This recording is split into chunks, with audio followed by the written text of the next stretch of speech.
Halo teman-teman, perkenalkan nama saya Ekel Anantara Roskali. NIM saya 2406 111111.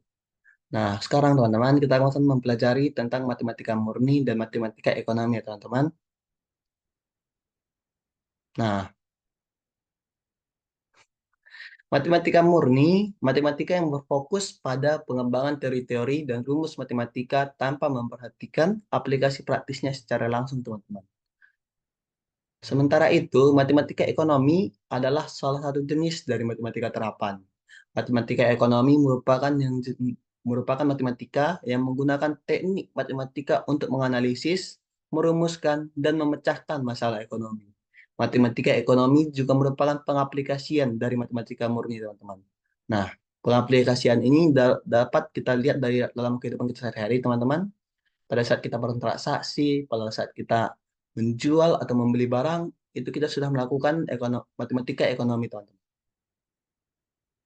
Nah, ada beberapa perbedaan dari matematika ekonomi dan matematika murni, teman-teman, yang akan kita bahas pada video kali ini. Yang pertama adalah perbedaannya dalam matematika ekonomi, alfabet mewakili suatu hal. Sementara di matematika murni, alfabet tidak mewakili suatu hal. Sebagai contoh, teman-teman, dalam matematika murni terdapat alfabet X, Y, Z, tetapi alfabet itu tidak mewakili suatu hal. Sementara dalam matematika ekonomi, alfabet mewakili suatu hal seperti P, Q, dan C. P yaitu price, Q yaitu jumlah, dan C yaitu cost. Nah, ada lagi perbedaan yang kedua, teman-teman, yaitu pada matematika murni, variabel X dan Y terikat pada aturan letak variabel terikat dan variabel bebas. Variabel terikat pada garis vertikal dan variabel bebas berada pada garis horizontal. Sedangkan khusus dalam matematika bisnis, variabel P dan Q tidak terikat letak variabel bebas dan tidak terikat letak variabel terikat, teman-teman. Nah, perbedaan yang ketiga, teman-teman, dalam matematika murni terdapat variabel yang bernilai positif dan negatif. Dalam matematika ekonomi, tidak ada penggunaan variabel negatif. Dengan kata lain, dalam matematika ekonomi hanya ada variabel positif, teman-teman. Nah, kita akan mempelajari juga tentang teori ekonomi, matematika ekonomi, ekonometrika, dan statistika, teman-teman. Teori ekonomi dinyatakan dalam bentuk kualitatif. Misalnya, jika harga suatu produk turun, maka jumlah yang diminta dari barang tersebut akan bertambah dengan asumsi variabel lain yang mempengaruhi jumlah barang yang diminta adalah konstan. Dalam kurung, ceteris paribus. Matematika ekonomi dalam bentuk kuantitatif. Fungsi Q sama dengan fungsi F dalam kurung P, Q sama dengan A dikurang BP, teman-teman.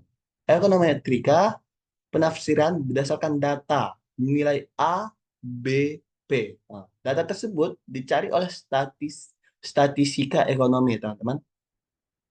Nah, sekarang kita juga akan mempelajari apa sih hubungannya tentang hubungan teori ekonomi, matematika ekonomi, ekonometrika, statistika.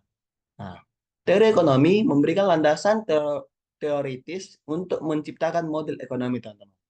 Matematika ekonomi digunakan untuk membuat model yang lebih formal dan akurat berdasarkan teori ekonomi yang dihasilkan.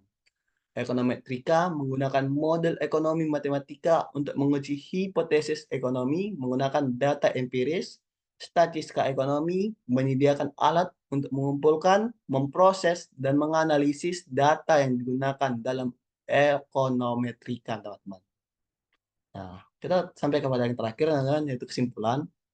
Matematika ekonomi dan matematika murni memang memiliki beberapa perbedaan. Tetapi, baik dari matematika murni maupun matematika ekonomi, keduanya tidak berkaitan.